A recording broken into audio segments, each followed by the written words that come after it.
Which countries and why? Yeah, we're talking about Germany, Japan, and Argentina, I think are three sort of major prospects. Japan has, one of the largest taxi markets in the world. It's proved one of the most intractable businesses for Uber.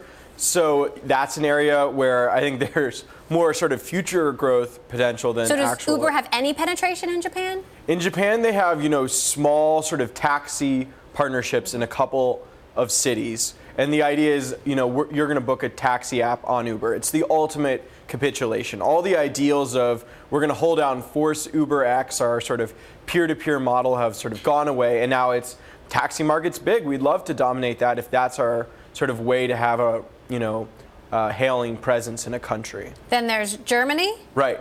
Germany, Uber has sort of a more developed program. In Berlin and Munich, they've had sort of black car services. They're partnering with fleets. They long ago lost their POP service, which is the equivalent of UberX, sort of the peer-to-peer model. I talked to a fleet manager who said, in America, you might say America first. In Germany, we say rules first. And that's clearly sort of the impression in Germany. So Uber is trying to sort of follow the existing rules there, which mean black cars. And finally, Argentina. Argentina, had this huge sort of a money transfer restriction that made it really hard to operate, bad sort of patchwork of laws. And then for Uber, a financial crisis in Argentina has really helped it because all of a sudden regulators are very concerned about getting jobs for drivers. So there's a lot more demand to expand Uber outside of Buenos Aires where it's been operating. So these are three countries with high potential, but overall, isn't it a big problem that the main ride-sharing service has plateaued?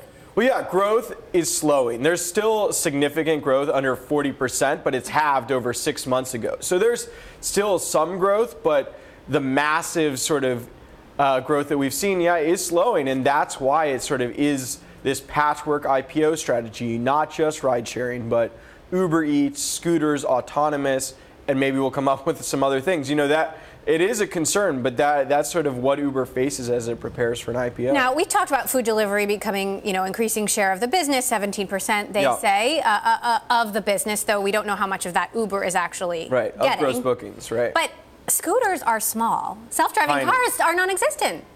Right.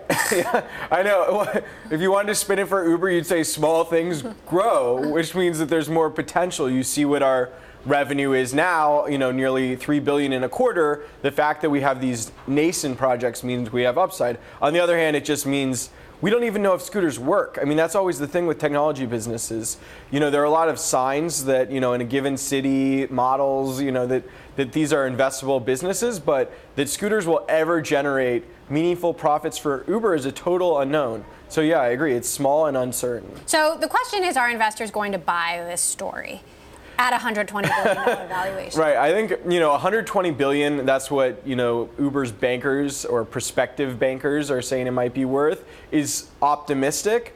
But, $76 billion or, whatever the sort of latest valuation, it has hovered around that range for some time. I mean, it's real money that is getting invested at that price. So I think it's plausible, but the markets are down. We'll see.